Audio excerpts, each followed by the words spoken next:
Hello friends, Aditya academy ಚಾನಲ್ಗೆ ನಿಮ್ಮೆಲ್ಲರಿಗೂ ಮತ್ತೊಮ್ಮೆ ಸ್ವಾಗತ. ಸೊ ಇವತ್ತಿನ ವಿಡಿಯೋದಲ್ಲಿ ನಾವು ಮಾನವ ಸಂಪನ್ಮೂಲದ ಅಭಿವೃದ್ಧಿ ಬಗ್ಗೆ ಒಂದು ಸ್ವಲ್ಪ ಅರ್ಥ ಮಾಡ್ಕೊಳ್ಳೋಣ. ಹಾಗಾದರೆ ನಾವು ವಿಡಿಯೋದಲ್ಲಿ ಇವತ್ತಿನ ಯಾವ್ಯಾವ ಪಾಯಿಂಟ್ಸ್ನ ಕವರ್ ಮಾಡೋಣ ಅಂತಂದರೆ, ಮೊದಲಿಗೆ ಮಾನವ ಸಂಪನ್ಮೂಲದ ವ್ಯಾಖ್ಯಾನ ಏನು, ಆಮೇಲೆ ಮಾಲ್ಥಾಸ್ ಸಿದ್ಧಾಂತ ಅಂತ ಇದೆ, ಆ ಜನಸಂಖ್ಯೆಗೆ ಸಂಬಂಧಪಟ್ಟಿದ್ದು. ಈ ಮಾಲ್ಥಾಸ್ ಸಿದ್ಧಾಂತ ಏನು ಅಂತ ತಿಳ್ಕೊಳ್ಳೋಣ. ಆಮೇಲೆ ಅದನ್ನು ಯಾರು ಸಿದ್ಧಾಂತ ಮಾಡಿದ್ರು ಅದನ್ನು ಕೂಡ ತಿಳ್ಕೊಳ್ಳೋಣ. ಆಮೇಲೆ ಜನಸಂಖ್ಯಾ ಪರಿವರ್ತನಾ ಸಿದ್ಧಾಂತ ಮತ್ತು ಅದರ ಹಂತಗಳು ಯಾವ್ಯಾವು, ಆಮೇಲೆ ಜನಸಂಖ್ಯಾ ಪಿರಾಮಿಡ್, ಇವೆಲ್ಲವೂ ಕೂಡ ತಿಳ್ಕೊಳ್ಳೋಣ. ಅದ್ರ ಜೊತೆಗೆ ಒಂದು ಇಂಪಾರ್ಟೆಂಟ್ ಫ್ಯಾಕ್ಟ್, 5ನೇ ಬಿಲಿಯನ್ ಯಾವ ದೇಶದಲ್ಲಿ ಜನ್ಮಿಸಿದ ಅನ್ನೋದು ಕೂಡ ನಾವು ಈ ಒಂದು ಫ್ಯಾಕ್ಟ್ನ ತಿಳ್ಕೊಳ್ಳೋಣ. ಬನ್ನಿ ಹಾಗಾದರೆ ವಿಡಿಯೋ ಸ್ಟಾರ್ಟ್ ಮಾಡೋಣ. ಸೊ ಇವತ್ತಿನ ವಿಡಿಯೋದಲ್ಲಿ ಮೊದಲಿಗೆ ಮಾನವ ಸಂಪನ್ಮೂಲ ಅಭಿವೃದ್ಧಿ, ಇದರ ವ್ಯಾಖ್ಯಾನದ ಬಗ್ಗೆ ತಿಳ್ಕೊಳ್ಳೋಣ. ನೈಸರ್ಗಿಕ ಸಂಪನ್ಮೂಲಗಳ ಜೊತೆಗೆ ಮಾನವ ಸಂಪನ್ಮೂಲವನ್ನು ಅಭಿವೃದ್ಧಿಪಡಿಸೋದು ಮುಖ್ಯ ಅಂತ ಹೇಳಿ ನಮಗೆ ಅರ್ಥ ಆಯಿತು. ಯಾಕಂತಂದರೆ ನೈಸರ್ಗಿಕ ಸಂಪನ್ಮೂಲ ಎಲ್ಲ ದೇಶದಲ್ಲೂ ಹೆಚ್ಚು ಕಡಿಮೆ ಇದ್ದೇ ಇರುತ್ತದೆ. ಯಾವುದಾದ್ರು ಒಂದು ನೈಸರ್ಗಿಕ ಸಂಪನ್ಮೂಲ ನಿಮಗೆ ದೇಶದಲ್ಲಿ ಸಿಗ್ಬೋದು. ಆದರೆ ಆ ಸಂಪನ್ಮೂಲಗಳನ್ನು ಅಷ್ಟೇ ಇಟ್ಕೊಂಡು ನಾವು ಏನಾದರೂ ಸುಧಾರಣೆ ಮಾಡ್ತೀವಿ ಅಂತೇಳಿ ಹೋದರೆ ಆ ದೇಶದಲ್ಲಿ ನೀವು ನೋಡಿರ್ಬೋದು, ಆಫ್ರಿಕಾದಲ್ಲಿ ಬಹಳಷ್ಟು ದೇಶಗಳಿದೆ. ಬಟ್ ಅಂತ ಮಾನವ ಸಂಪನ್ಮೂಲ ಇಲ್ಲದ ದೇಶದಲ್ಲಿ ಅಂಥ ಸುಧಾರಣೆ ಯಾವುದೂ ಮಾಡೋಕ್ಕಾಗಲ್ಲ. ಸೊ ಮಾನವ ಸಂಪನ್ಮೂಲ ಅಂಥೇಳಿ ನಾವು ಯಾವ ಅರ್ಥದಲ್ಲಿ ಇದನ್ನು ವ್ಯಾಖ್ಯಾನಿಸ್ತೀವಿ ಅಂತಂದರೆ, ಮೊದಲಿಗೆ ಒಂದು ದೇಶದಲ್ಲಿ ಇರುವ ಜನರಿಗೆ ನಾವು ಜನಸಂಖ್ಯೆ ಅಥವಾ ಜನರು ಅಂಥೇಳಿ ಹೇಳ್ತಾ ಇದ್ವಿ. ಆದರೆ ಮುಂದೆ ಬರ್ತಾ ಬರ್ತಾ ಅದನ್ನು ನಾವು ಜನಸಂಖ್ಯೆ ಅಂತ ಅನ್ನಬಾರ್ದು, ಅದನ್ನು ನಾವು ಮಾನವ ಸಂಪನ್ಮೂಲ, ಯಾಕಂತಂದರೆ ಮಾನವ ಸಂಪನ್ಮೂಲದಿಂದನೇ ನಾವು ಅವ್ರ ಕಡೆಯಿಂದ ಬೇರೆ ಬೇರೆ ಕೆಲಸ ಮಾಡಿಸ್ಕೊಂಡು ನಮ್ಮ ದೇಶವನ್ನು ಪ್ರಗತಿ ಹಾದಿಯಲ್ಲಿ ತೊಗೊಂಡು ಹೋಗ್ತೀವಿ. ಹಾಗಾಗಿ ಒಂದು ಜನಸಂಖ್ಯೆ ಒಂದು ದೇಶದ ಪ್ರಗತಿಗೆ ಎಷ್ಟು ಮುಖ್ಯ ಅಂಥೇಳಿ ಅರ್ಥ ಮಾಡಿಕೊಂಡು ಅದಕ್ಕೆ ನಾವು ಮಾನವ ಸಂಪನ್ಮೂಲ, ಯಾಕಂತಂದರೆ ಇಲ್ಲಿ ಜನರು ಅಂತಂದರೆ ಆರೋಗ್ಯ, ಶಿಕ್ಷಣ ಮತ್ತು ಅವರ ಕೌಶಲ್ಯವನ್ನು ನಾವು ಹೆಚ್ಚಿಸುವುದು ನಾವು ಮಾನವ ಸಂಪನ್ಮೂಲ ಅಭಿವೃದ್ಧಿ ಅಂತೇಳಿ ಕರಿತೀವಿ. ಅದಕ್ಕೆ ಸಂಪನ್ಮೂಲ ಅಂತೇಳಿ ಮೊದಲ ಬಾರಿಗೆ ಥಾಮಸ್ ರಾಬರ್ಟ್ ಮಾಲ್ಥಸ್ ಅನ್ನೋರು, ಇವರು ಇಂಗ್ಲೆಂಡ್ನವರು ಸಾಂಪ್ರದಾಯಿಕ ಅರ್ಥಶಾಸ್ತ್ರಜ್ಞ. ಇವರು ಮೊಟ್ಟ ಮೊದಲ ಬಾರಿಗೆ ಜನಸಂಖ್ಯೆಗೆ ಸಂಪನ್ಮೂಲ ಎಂದು ಕರೀರಿ ಅಂತ ಹೇಳಿ ಅವರು ಮೊದಲಿಗೆ ಈ ವಾದವನ್ನು ಇಟ್ಟರು. ಆಮೇಲೆ ಜನಸಂಖ್ಯೆ ಬೆಳವಣಿಗೆ ಡೇಟಾವನ್ನು ಒಂದು ವ್ಯವಸ್ಥಿತವಾಗಿ ವೈಜ್ಞಾನಿಕವಾಗಿ ಹೇಗೆ ಅಧ್ಯಯನ ಮಾಡಬೇಕು ಅನ್ನೋ ಕೀರ್ತಿ ಜಾನ್ ಗ್ರಾಂಟ್ ಅವರಿಗೆ ಹೋಗ್ತದೆ. ಸೊ ಈ ವಿಷಯ ತಿಳ್ಕೊಂಡ್ಮೇಲೆ ನಾವು ಮುಂದಿನ ವಿಡಿಯೋದಲ್ಲಿ ಮುಂದಿನ ಸ್ಲೈಡಲ್ಲಿ ಮಾಲ್ಥಾಸ್ ಜನಸಂಖ್ಯೆ ಸಿದ್ಧಾಂತ ಬಗ್ಗೆ ತಿಳ್ಕೊಳ್ಳೋಣ. ಸೊ ಮಾಲ್ಥಾಸ್ ಸಿದ್ಧಾಂತ ಆಗಲೇ ಹೇಳಿದೆ ನಾನು, ರಾಬರ್ಟ್ ಮಾಲ್ಥಾಸ್ ಅನ್ನೋರು ಈ ಸಿದ್ಧಾಂತವನ್ನು ಕಂಡು ಹಿಡಿದ್ರು ಅಥವಾ ಡಿಸ್ಕವರ್ ಮಾಡಿದ್ರು. 1798ರಲ್ಲಿ ಜನಸಂಖ್ಯೆಯ ಮೇಲೆ ಒಂದು ಪುಸ್ತಕ ಬರೆದ್ರು ಅವರು. ಜನಸಂಖ್ಯೆಯ ಮೇಲಿನ ಪ್ರಬಂಧ ಅಂತ ಹೇಳಿ ಒಂದು ಪುಸ್ತಕ ಬರೆದ್ರು. ಈ ಗ್ರಂಥವನ್ನು ಅವರು 1798ರಲ್ಲಿ ಪ್ರಕಟಣೆ ಮಾಡಿದರು. ಆಮೇಲೆ ಜನಸಂಖ್ಯೆ ಬೆಳವಣಿಗೆ ಆಗ್ತಾ ಇರುತ್ತಲ್ಲ, ನಮ್ಮ ಹತೋಟಿಯಲ್ಲಿ ಇಲ್ಲದೆ ಜನಸಂಖ್ಯೆ ಏನಾದರೂ ಬೆಳೆದುಕೊಂಡು ಹೋದರೆ ಅದು ಒಂದು ದೇಶಕ್ಕೆ ಸಮಸ್ಯೆ ಆಗುತ್ತದೆ ಅಂಥೇಳಿ ಅವರು ಮೊದಲನೇ ಬಾರಿಗೆ ಒಂದು ವ್ಯಾಖ್ಯಾನವನ್ನು ನೀಡಿದರು. ಸೊ ಜನಸಂಖ್ಯೆ ಬೆಳವಣಿಗೆ ಆದರೆ ಅದು ಸಮಸ್ಯೆ ಆಗ್ತದೆ, ಹಾಗಾಗಿ ಅದಕ್ಕೆ ಒಂದು ವ್ಯವಸ್ಥಿತವಾಗಿ ನಿಯಂತ್ರಣಕ್ಕೆ ನಾವು ಕ್ರಮವನ್ನು ತಗೋಬೇಕು ಅಂಥೇಳಿ ವಿವರಣೆ ಕೊಡ್ತಾರೆ ಅವರು, ಯಾವ ಥರ ಕ್ರಮವನ್ನು ತಗೋಬೇಕು ಅಂಥೇಳಿ. ಮಾಲ್ಥಾಸ್ ಸಿದ್ಧಾಂತ ಪ್ರಕಾರ ಏನಾಗುತ್ತಂತೆ, ಜನಸಂಖ್ಯೆ ರೇಖಾಗಣಿತ ಅಂದರೆ ನಾವು ಜೊಮೆಟ್ರಿಕಲ್ ಆರ್ ಎಕ್ಸ್ಪೋನೆನ್ಷಿಯಲ್ ದರದಲ್ಲಿ ಬೆಳೆದರೆ ಆಹಾರ ಉತ್ಪಾದನೆ ಅಂಕಗಣಿತದಲ್ಲಿ ಅಂದರೆ ಅರ್ಥಮೆಟಿಕ್ ಆರ್ ಲಿನಿಯರ್ದಲ್ಲಿ ಬೆಳೆಯುತ್ತಂತೆ. ಒಂದು ಉದಾಹರಣೆ ಕೊಡ್ತೀನಿ ನಿಮಗೆ. ಈಗ ಜನಸಂಖ್ಯೆ 100ರಿಂದ 1,000 ಜನರು ಹುಟ್ಟುಕೊಂಡ್ರೆ ಅದೇ ಆಹಾರ ಉತ್ಪನ್ನ 100ರಿಂದ ಬರೀ 200 ಅಥವಾ 300ಕ್ಕೆ ಹೋಗುತ್ತೆ. ಅಂತಂದ್ರೆ ಇದು ಒಂದು ಸ್ಟ್ರೇಟ್ ಲೈನ್ ಅಲ್ಲಿ ಬೆಳವಣಿಗೆ ಆಗುತ್ತೆ. ಅಂದ್ರೆ ಇವತ್ತು 10 ಆಯ್ತು, ನಾಳೆ 20, 30 ಅಂದ್ರೆ ಎಷ್ಟು ಕ್ವಿಂಟಲ್ ಅಂತ ನೀವು ಬೆಳೆ ಬೆಳಿಬಹುದು. ಭೂಮಿ ನಿಮಗೆ ಸೀಮಿತ ಆಗಿದೆ, ನೀರು ಸರಬರಾಜು ನಿಮಗೆ ಸೀಮಿತ ಆಗಿದೆ, ಬೀಜ ಗೊಬ್ಬರ ಎಲ್ಲ ಒಂದು ಸೀಮಿತ ಹಂತದಲ್ಲಿ ನಿಮಗೆ ಸಿಗ್ತದೆ. ಆದರೆ ಅದರಲ್ಲಿ ನೀವು ಬೆಳೆಯನ್ನು ಬೆಳಿಬೇಕಂತಂದರೆ ಹಬ್ಬಬ್ಬ ಅಂತಂದರೆ ಈ ವರ್ಷದಲ್ಲಿ ನೀವು 1 ಕ್ವಿಂಟಲ್ ಏನಾದರೂ ಅಕ್ಕಿ ಬೆಳೀತಾ ಇದ್ದೀರಿ ಅಂತಂದರೆ ಮುಂದಿನ ವರ್ಷದಲ್ಲಿ ನೀವು ಎಷ್ಟೇ ಪ್ರಯತ್ನ ಪಟ್ಟರು ಒಂದು 10ರಿಂದ 20% ಹೆಚ್ಚಿಗೆ ಬೆಳಿಬೋದು. ಯಾಕಂದರೆ ಭೂಮಿ ಅಷ್ಟೇ ಇದೆ ನಿಮ್ಮ ಹತ್ರ, ನಿಮ್ಮ ಸಂಪನ್ಮೂಲಗಳು ಅಷ್ಟೇ ಇದ್ದಾವೆ. ಆದರೆ ಅದೇ ಜನಸಂಖ್ಯೆ ಇವತ್ತು ಒಂದು 100 ಜನ ಇದ್ದಾರೆ ಅಂತಂದರೆ ಇನ್ನೊಂದು ವರ್ಷ ಅಥವಾ 2 ವರ್ಷದಲ್ಲಿ 150ರಿಂದ 200 ಆಗ್ಬೋದು. ಆದರೆ ನಿಮ್ಮ ಆಹಾರ ಉತ್ಪಾದನೆ ಎಷ್ಟಾಗಿದೆ, ಬರೀ 100ರಿಂದ 105 ಅಥವಾ 110ರವರೆಗೆ ಅಷ್ಟೇ ಆಗಿರ್ತದೆ. ಅದಕ್ಕೆ ನಾವು ಏನಂತೀವಿ, ಜನಸಂಖ್ಯೆ ಎಕ್ಸ್ಪೋನೆನ್ಷಿಯಲ್, ಒಂದು ರೇಖಾಗಣಿತ ಇದರಲ್ಲಿ ಬೆಳವಣಿಗೆಯ ದರದಲ್ಲಿ ಅದು ಬೆಳೀತಾ ಇರುತ್ತೆ. ಆದರೆ ಆಹಾರ ಉತ್ಪಾದನೆ ಇದೆ ಅದು ಒಂದು ಲಿನಿಯರ್ ಅಂತಂದರೆ ಒಂದು ಅಂಕಗಣಿತ ಇದರಲ್ಲಿ ಬರೀ 1+1, 1+2, 1+3 ಈ ಥರ ಬೆಳೀತಾ ಹೋಗುತ್ತೆ. ಆದರೆ ಜನಸಂಖ್ಯೆ ಅನ್ನೋದು ಒಂದು ಗುಣಾಕಾರ ಇದರಲ್ಲಿ ಬೆಳೀತಾ ಹೋಗುತ್ತೆ. ಇದನ್ನ ಅವರು ಮಾಲ್ಥಾಸ್ ಸಿದ್ಧಾಂತದಲ್ಲಿ ಹೇಳ್ತಾರೆ. ಸೊ ಪ್ರತಿ 25 ವರ್ಷಕ್ಕೊಮ್ಮೆ ನಮ್ಮ ಜನಸಂಖ್ಯೆ ದ್ವಿಗುಣ ಆಗುತ್ತದೆ ಅಂತ ಹೇಳಿ ಅವರು ಒಂದು ಅಂದಾಜನ್ನ ಹಾಕಿ ಹೇಳ್ತಾರೆ. ಅಂದ್ರೆ ಇವತ್ತು 1,000 ಜನ ಆ ಊರಲ್ಲಿ ಇದ್ದಾರೆ ಅಂತಂದ್ರೆ 25 ವರ್ಷ ಬಿಟ್ಟು ನೀವು ಬಂತಂದ್ರೆ ಆ ಊರಲ್ಲಿ ಹೊರಗಡೆಯಿಂದ ಯಾರು ಬಂದಿರೋದನ್ನ ನಾವು ಕನ್ಸಿಡರ್ ಮಾಡಲಿಲ್ಲ ಅಂತಂದ್ರೆ ಆ ಊರಿನವರ ಪಾಪ್ಯುಲೇಷನ್ ಬೆಳೀತಾ ಎಷ್ಟು ಹೋಗುತ್ತೆ ಅಂತ, ಯಾವ ದರದಲ್ಲಿ ಬೆಳೀತಾ ಹೋಗುತ್ತೆ ಅಂತಂದ್ರೆ 25 ವರ್ಷದಲ್ಲಿ 1000 ಜನ ಇರುವಂತಹ ಊರು 2,000 ಜನರು ಅಲ್ಲಿ ಹುಟ್ಕೊಳ್ತಾರೆ ಅಂತ ಹೇಳಿ ಒಂದು ಈ ಮಾಲ್ತಾಸ್ ಥಿಯರಿಯ ಒಂದು ಮಾಲ್ತಾಸ್ ಸಿದ್ಧಾಂತದ ಒಂದು ವಾದ. ಜನಸಂಖ್ಯೆ, ರೇಖಾಗಣಿತ ಮತ್ತು ಆಹಾರ ಉತ್ಪಾದನೆ ಅಂಕಗಣಿತದಲ್ಲಿ ಹೆಚ್ಚಳ ಆಗುವುದರಿಂದ ಅಂತರ ಸುಮಾರು ಜಾಸ್ತಿ ಆಗ್ತಾ ಹೋಗ್ತದೆ. ಬರ್ತಾ ಬರ್ತಾ ಏನಾಗುತ್ತೆ, ಅಂತರ ಬೆಳೆದುಕೊಳ್ಳಿ ಹಲವಾರು ಸಮಸ್ಯೆಗಳಿಗೆ ಅದು ಕಾರಣ ಆಗ್ತದೆ. ಹಾಗಾಗಿ ನೀವೇನ್ ಮಾಡಬೇಕು, ಜನಸಂಖ್ಯೆಯನ್ನ ನಿಯಂತ್ರಣ ಮಾಡಬೇಕು. ಒಂದು ದೇಶ ಅಥವಾ ಒಂದು ರಾಷ್ಟ್ರ ಏನಿದೆ, ಆ ದೇಶ ಅಥವಾ ಆ ರಾಷ್ಟ್ರ ತಮ್ಮ ರಾಷ್ಟ್ರದಲ್ಲಿ ಜನಸಂಖ್ಯೆಯನ್ನು ನಿಯಂತ್ರಣದಲ್ಲಿ ಇಟ್ಕೋಬೇಕಾಗುತ್ತದೆ. ಇದು ಇಂಪಾರ್ಟೆಂಟ್. ಕ್ವೆಶನ್ಸ್ ನಾವು ಇಲ್ಲಿ ನೋಡೋಕೆ ಹೋದರೆ, ಫಸ್ಟಿಗೆ ನಿಮ್ಮ ಕ್ವೆಶನ್ಸ್ ಬರ್ಬೋದು, ಮಾಲ್ತಾ ಸಿದ್ಧಾಂತವನ್ನು ಯಾರು ಪ್ರತಿಪಾದಿಸಿದರು ಅಂತ ಹೇಳಿ. ಮಾಲ್ತಾ ಸಿದ್ಧಾಂತ ಬಗ್ಗೆ ನಿಮಗೆ ಏನಾದರೂ ಕ್ವೆಶನ್ ಬಂತಂದರೆ ಅಲ್ಲಿ ರಾಬರ್ಟ್ ಮಾಲ್ಥಾಸ್ ಅನ್ನೋ ವ್ಯಕ್ತಿ ಮಾಲ್ತಾ ಸಿದ್ಧಾಂತವನ್ನು ಪ್ರತಿಪಾದಿಸ್ತಾರೆ. ಅವರು ಬರೆದ ಗ್ರಂಥ ಯಾವುದು ಅಂತ ಬಂತಂದ್ರೆ ಜನಸಂಖ್ಯೆಯ ಮೇಲಿನ ಪ್ರಬಂಧ ಅನ್ನೋ ಒಂದು ಕ್ವೆಶನ್ನ ಆನ್ಸರ್ ಇದು. ಆಮೇಲೆ ಯಾವ ವರ್ಷ ಅಂತಂದ್ರೆ 1798ರಲ್ಲಿ ಜನಸಂಖ್ಯೆಯ ಮೇಲಿನ ಪ್ರಬಂಧ ರಾಬರ್ಟ್ ಮಾಲ್ಥಾಸ್ ಅನ್ನೋರು ಬರೆದರು. ಈ ಬೇಸಿಕ್ಸ್ ಕ್ವೆಶನ್ಸ್ ಎಲ್ಲ ಇಲ್ಲಿ ಕವರ್ ಆಯಿತು ನಿಮಗೆ. ಆಮೇಲೆ ಈ ಮಾಲ್ಥಾಸ್ ಸಿದ್ಧಾಂತ ಏನು ಅಂತಂತಂದ್ರೆ, ಮಾಲ್ಥಾಸ್ ಸಿದ್ಧಾಂತದ ಪ್ರಕಾರ ಜನಸಂಖ್ಯೆ ರೇಖಾಗಣಿತದಲ್ಲಿ ಬೆಳೆದರೆ ಆಹಾರ ಉತ್ಪಾದನೆ ಅಂಕಗಣಿತದಲ್ಲಿ ಬೆಳೆಯುತ್ತದೆ. ಇದು ಸಿದ್ಧಾಂತನ ಮೂಲ ಅರ್ಥ. ಕ್ವೆಶನ್ ಅಲ್ಲಿ ನಿಮಗೆ ಕೇಳಬಹುದು, ಮಾಲ್ಥಾಸ್ ಸಿದ್ಧಾಂತದ ಪ್ರಕಾರ ಜನಸಂಖ್ಯೆಯು ಯಾವ ದರದಲ್ಲಿ ಬೆಳೀತದೆ ಅಂತ ಹೇಳಿ ನಿಮಗೆ ಕ್ವೆಶನ್ ಬರ್ಬೋದು. ಆ ಕ್ವೆಶನ್ಗೆ ನೀವು ಆನ್ಸರ್ ಅಥವಾ ಆಪ್ಷನ್ಸ್ ನಿಮಗೆ ಆಯ್ಕೆ ಏನಿರ್ತದೆ, ಅದು ರೇಖಾಗಣಿತ, ಅಂಕಗಣಿತ, ಬೀಜಗಣಿತ, ಹೀಗೆ ಈ ಥರ ಆಪ್ಷನ್ಸ್ ಇದ್ದರೆ ಇದರಲ್ಲಿ ನೀವು ರೇಖಾಗಣಿತ ಅಂತ ಸೆಲೆಕ್ಟ್ ಮಾಡಿ. ಅದೇ ಆಹಾರ ಉತ್ಪಾದನೆ ಯಾವ ದರದಲ್ಲಿ ಅಥವಾ ಬೆಳೀತದೆ ಅಂತ ಹೇಳಿ ಬಂತಂದ್ರೆ ಅದಕ್ಕೆ ನೀವು ಅಂಕಗಣಿತ ಅನ್ನೋ ಆಯ್ಕೆಯನ್ನ ಚೂಸ್ ಮಾಡಬೇಕು. ಆಮೇಲೆ 25 ವರ್ಷಕ್ಕೊಮ್ಮೆ ಜನಸಂಖ್ಯೆ ದ್ವಿಗುಣ ಆಗುತ್ತೆ, 3 ಗುಣ ಆಗುತ್ತೆ, 4 ಗುಣ ಆಗುತ್ತೆ ಅಂತ ಈ ಪ್ರಶ್ನೆ ಬಂತಂತಂದ್ರೆ ಇಲ್ಲಿ ದ್ವಿಗುಣ ಆಗುತ್ತದೆ ಅನ್ನೋದು ನಾವು ನೆನಪಲ್ಲಿ ಇಟ್ಕೋಬೇಕು. ಓಕೆ, ಜನಸಂಖ್ಯೆನ ಈಗ ಮಾಲ್ಥಾಸ್ ಹೇಳಿದಂತೆ ಸಮಸ್ಯೆ ಆಗ್ತದೆ ಅಂತಂದ್ಮೇಲೆ ಅದಕ್ಕೆ ಒಂದು ನಾವು ನಿಯಂತ್ರಣ ಹಾಕೋಬೇಕಲ್ಲ. ನಿಯಂತ್ರಣ ಹಾಕೋಬೇಕಂತಂದ್ರೆ ಯಾವ್ಯಾವ ಉಪಾಯಗಳನ್ನು ನಾವು ಇಲ್ಲಿ ಹುಡ್ಕೊಂಡು ಅಳವಡಿಸ್ಕೋಬೇಕು ಅಂತ. ಮೊದಲನೇದಾಗಿ ನಾವು ನಿವಾರಕ ಪ್ರತಿಬಂಧಕಗಳು ಅಂತ ಹೇಳಿ ಕರಿತೀವಿ ಇದನ್ನ. ನಿವಾರಕ ಪ್ರತಿಬಂಧಕಗಳು ಅಂತಂದ್ರೆ ನಾವಾಗಿಯೇ ಸ್ವತಃ ಮಾಡುವಂತ ಕೆಲವೊಂದು ಪ್ರತಿಬಂಧಕಗಳು. ಅಂದ್ರೆ ಜನನ ದರವನ್ನು ನಾವು ಹೇಗೆ ಕಡಿಮೆ ಮಾಡ್ಬೋದು. ಜನನ ದರವನ್ನು ನಾವು ನ್ಯಾಚುರಲಿ ನಾವಾಗೇನೆ ಸ್ವಯಂ ಪ್ರೇರಿತವಾಗಿ ಮಾಡಕ್ ಹೋದ್ರೆ ನಾವು ಮದುವೆ ಮುಂದೂಡಬಹುದು, ಮದುವೆ ಆಗದಿರುವುದು, ಆಮೇಲೆ ಸ್ವಯಂ ನಿಯಂತ್ರಣದಿಂದ ನಾವು ಮಕ್ಕಳು ಮಾಡ್ಕೊಳ್ಳೋಣ ಮುಂದೂಡಬಹುದು. ಇದನ್ನ ನಾವು ಜನರು ಸ್ವಯಂ ಪ್ರೇರಿತವಾಗಿ ಮಾಡಿದ್ರೆ ಇದನ್ನ ನಾವು ನಿವಾರಕ ಪ್ರತಿಬಂಧಕಗಳು ಅಂತೇಳಿ ಕರಿತೀವಿ. ಆದರೆ ನೈಸರ್ಗಿಕ ಪ್ರತಿಬಂಧಕಗಳು ಬಂದಾಗ ಪ್ರಕೃತಿಯು ತಾನಾಗಿಯೇ ಜನಸಂಖ್ಯೆಯ ನಿಯಂತ್ರಣವನ್ನು ಮಾಡ್ತಾ ಹೋಗುತ್ತೆ. ಈಗ ಫ್ಯಾಮಿಲಿ ಪ್ಲಾನಿಂಗ್ ಎಲ್ಲ ಆಮೇಲೆ ಬಂದಿದ್ದು. ಒಂದು ದೇಶ ಬೆಳವಣಿಗೆ ಹೋಗಬೇಕು ಅಂತಂದರೆ ಆಮೇಲೆ ಸರ್ಕಾರಗಳು ಎಲ್ಲ ಪ್ರಚಾರ ಮಾಡಿ, ಇಲ್ಲ ನೀವು ಫ್ಯಾಮಿಲಿ ಪ್ಲಾನಿಂಗ್ ಮಾಡ್ಕೋಬೇಕು, ಇಲ್ಲಾಂದರೆ ದೇಶ ಪ್ರಗತಿಗೆ ಅದು ಅಡ್ಡ ಆಗುತ್ತದೆ ಅಂಥೇಳಿ ನಮಗೆ ಎಲ್ಲ ಪ್ರಚಾರ ಮಾಡಿದ ಮೇಲೆ ಸುಮಾರು ಜನರಿಗೆ ಅರ್ಥ ಆಯಿತು ಏನಂತಂದರೆ ನಾವು ಜನಸಂಖ್ಯೆಯನ್ನು ಬೆಳಕಿ ಬಿಡಬಾರ್ದು, ಅಂದರೆ ಎಗ್ಗು ಮುಗ್ಗು ಹಾಗೆ ಹಿಗ್ಗಾಮುಗ್ಗ ಜನಸಂಖ್ಯೆನ ಬೆಳಕಿ ಬಿಡಬಾರ್ದು ಅಂಥೇಳಿ ನಮಗೆ ಅರ್ಥ ಆಯಿತು.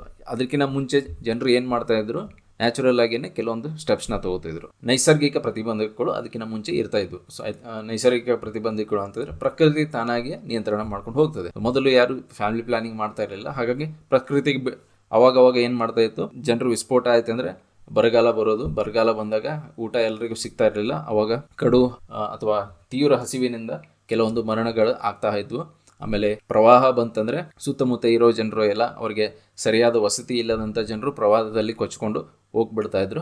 ಭೂಕಂಪ ಬಂದಾಗ ಒಂದು ಊರೇ ದೇಶ ಅರ್ಧಕ್ಕರ್ಧ ಜನರು ನಾಶವಾಗಿ ಹೋಗ್ಬಿಡ್ತಾ ಇದ್ರು. ಈಗ ಪ್ಲೇಗ್ ಅಂತ ರೋಗಗಳು ಬಂದಾಗ, ಸುನಾಮಿ ಬಂದಾಗ, ಆಮೇಲೆ ಯಾವುದೋ ಒಂದು ಥರ ಯುದ್ಧ ಬಂದಾಗ, ಇಂಥ ಕಾರಣಗಳು ಬಂದಾಗ ತಂತಾನಿಗೆ ನಿಸರ್ಗ ಏನು ಮಾಡ್ತದೆ, ಪ್ರಕೃತಿ ಏನು ಮಾಡ್ತದೆ, ತಂತಾನೆ ಜನಸಂಖ್ಯೆಯನ್ನು ಕಡಿಮೆ ಮಾಡಿ ಅದಕ್ಕೆ ಜನಸಂಖ್ಯೆ ಏರಿಕೆಗೆ ಒಂದು ಕಡಿವಾಣ ಹಾಕ್ತದೆ. ಮರಣ ಸಂಖ್ಯೆ ಹೆಚ್ಚಿಗೆ ಆಗೋದ್ರಿಂದ ತಂತಾನೆಗೆ ನಿಯಂತ್ರಣ ಆಗಿ ಹೋಗ್ತಾ ಇತ್ತು. ಆದರೆ ಇವತ್ತಿನ ವಿಚಾರ ಹಾಗಿಲ್ಲ. ಮುಂದಿನ ನಾವು ಸಿದ್ಧಾಂತವನ್ನು ನೋಡೋದಾದ್ರೆ ಜನಸಂಖ್ಯಾ ಪರಿವರ್ತನಾ ಸಿದ್ಧಾಂತ ಅಂತ ಹೇಳಿ ಕರಿತೀವಿ.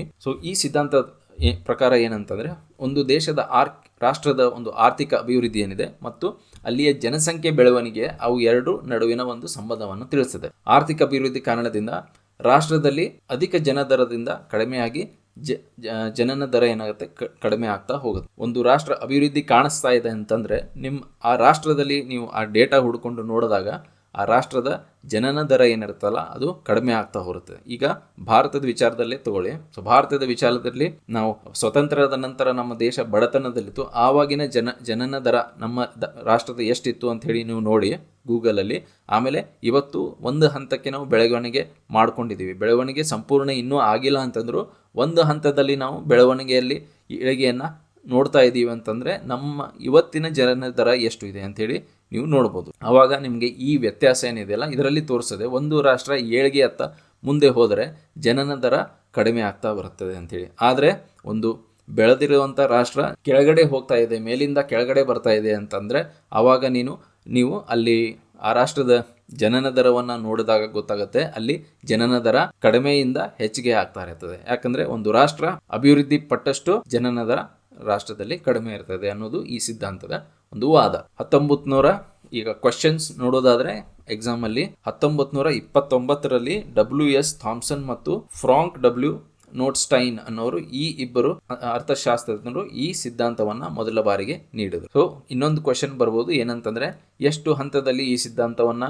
WS ಥಾಮ್ಸನ್ ಮತ್ತು ಫ್ರಾಂಕ್ ನೋಟ್ಸ್ಟೈನ್ ಅವರು ಮಾಡಿದೆ ಅಂತಂದರೆ 3 ಹಂತದಲ್ಲಿ ಅಂತ ಇವರು ಈ ಸಿದ್ಧಾಂತವನ್ನು ವಿವರಣೆ ನೀಡ್ತಾರೆ. ಆದರೆ ಮುಂದೆ ಹೋಗಿ CP ಬ್ಲಾಕರ್ ಅನ್ನೋರು ಬಂದು ಅದನ್ನು 5 ಹಂತಗಳಿಗೆ ವಿಸ್ತಾರ ಮಾಡ್ತಾರೆ. ಸೊ 3 ಹಂತ ಅಂತ ನಿಮ್ಗೆ ಕ್ವಶನ್ WS ಥಾಮ್ಸನ್ ಮತ್ತು ಫ್ರಾಂಕ್ ನೋಟ್ಸ್ಟೈನ್ ಅನ್ನೋ ಹೆಸರಲ್ಲೇ ಬಂತಂದರೆ ನೀವು 3 ಹಂತದಲ್ಲಿ ಅಂಥೇಳಿ ಆಯ್ಕೆಯನ್ನು ಚೂಸ್ ಮಾಡಬೇಕಾಗತ್ತೆ. ಆದರೆ 5 ಹಂತಗಳಲ್ಲಿ ಯಾರು ಅದರದ ವಾದ ಅಥವಾ ಅದರ ಸಿದ್ಧಾಂತವನ್ನು ನೀಡಿದರು ಅಂತಂದರೆ ಅದನ್ನು ನೀವು CP ಬ್ಲಾಕರ್ ಅವರ ಹೆಸರು ತಗೋಬೇಕಾಗುತ್ತೆ. ಸೊ ಇವೆರಡು ಬೇಸಿಕ್ ಜನಸಂಖ್ಯಾ ಪರಿವರ್ತನಾ ಸಿದ್ಧಾಂತದ ಒಂದು ಕ್ವಶನ್ ಬರ್ಬೋದು. ಅದೇ ಥರ ಒಂದು ಸ್ವಲ್ಪ ಹೇಳಿಕೆ ಪ್ರಕಾರದ ಒಂದು ಯಾವ್ದಾದ್ರು ಕ್ವಶನ್ ಬಂತಂದರೆ ಅಲ್ಲಿ ಆರ್ಥಿಕ ಅಭಿವೃದ್ಧಿ ಕಾರಣದಿಂದ ರಾಷ್ಟ್ರ ಒಂದು ಅಧಿಕ ಜನನ ದರದಿಂದ ಕಡಿಮೆ ಜನನ ದರಕ್ಕೆ ಹೋಗ್ತದೆ. ಸೊ ಇದು ಒಂದು ಹೇಳಿಕೆ. ಸೊ ಈ ಹೇಳಿಕೆ ಜನಸಂಖ್ಯಾ ಪರಿವರ್ತನಾ ಸಿದ್ಧಾಂತದ ಒಂದು ವಾದ ಆಗಿದೆ. ಓಕೆ, ಹಾಗಾದರೆ ಅವು 5 ಹಂತಗಳು ಯಾವುವು ಅಂಥೇಳಿ ನೋಡೋಣ. ಸೊ ಮೊದಲು 2, 3, 4, 5 ಅಂಥೇಳಿ ನಾವು ಹಂತಗಳನ್ನು ಮಾಡ್ಕೊಂಡು, ಅಂದರೆ ಆ CP ಬ್ಲಾಕರ್ ಪ್ರಕಾರ 5 ಹಂತಗಳನ್ನು ಅವರು ಮಾಡಿದ್ದಾರೆ. ಸೊ ಒಂದೊಂದಾಗಿ ಆ ಹಂತದಲ್ಲಿ ಏನೇನು ಆಗ್ತದೆ ಅಂಥೇಳಿ ನೋಡೋಣ. ಹಂತ 1ದಲ್ಲಿ ಏನಾಗುತ್ತೆ, ಹಂತ 1ದಲ್ಲಿ ಇಂಥ ರಾಷ್ಟ್ರಗಳು ಏನಿರ್ತವೆ ಹಿಂದುಳಿದ ರಾಷ್ಟ್ರಗಳಾಗಿರ್ತವೆ. ಇವಲ್ಲಿ ಆರ್ಥಿಕ ಅಭಿವೃದ್ಧಿ ತೀರಾ ಕಡಿಮೆ ಇರ್ತದೆ. ಹಾಗಾಗಿ ಈ ಹಿಂದುಳಿದ ರಾಷ್ಟ್ರದಲ್ಲಿ ಏನಾಗ್ತಿರ್ತದೆ, ಜನನ ದರ ಮತ್ತು ಮರಣ ದರ ಬಹಳ ಹೆಚ್ಚಾಗಿರುತ್ತದೆ. ಜನನ ದರ ಯಾಕಂತಂದರೆ ಒಂದು ಆರ್ಥಿಕ ಅಭಿವೃದ್ಧಿ ಇಲ್ಲದೆ ಕಾರಣ, ಒಂದು ನಾಲೆಜ್ ಇಲ್ಲದ ಕಾರಣ, ಶಿಕ್ಷಣ ಆರೋಗ್ಯ ಇಂಥ ಇಲ್ಲದೆ ಕಾರಣ ಏನಾಗ್ತಾ ಇರ್ತದೆ, ಜನನ ದರವನ್ನು ಹಿಗ್ಗಾಮುಗ್ಗಾಗಿ ಮೇಲ್ಗಡೆ ಹೋಗ್ತಾ ಇರುತ್ತೆ. ಅದ್ರ ಜೊತೆಗೆ ನಿಮ್ಮ ಇಂಥ ಬಡ ರಾಷ್ಟ್ರದಲ್ಲಿ ಆರ್ಥಿಕ ಸೇವೆಯೂ ಕೂಡ ಇರೋದಿಲ್ಲ. ಮೆಡಿಸಿನ್ಸ್ ಕೊಡೋ ಆಪ್ಷನ್ಸ್ ಅಥವಾ ಅವಕಾಶಗಳು ತುಂಬ ಕಡಿಮೆ ಇರ್ತದೆ. ಡಾಕ್ಟರ್ಸ್ಗಳು ಕಡಿಮೆ ಇರ್ತವೆ.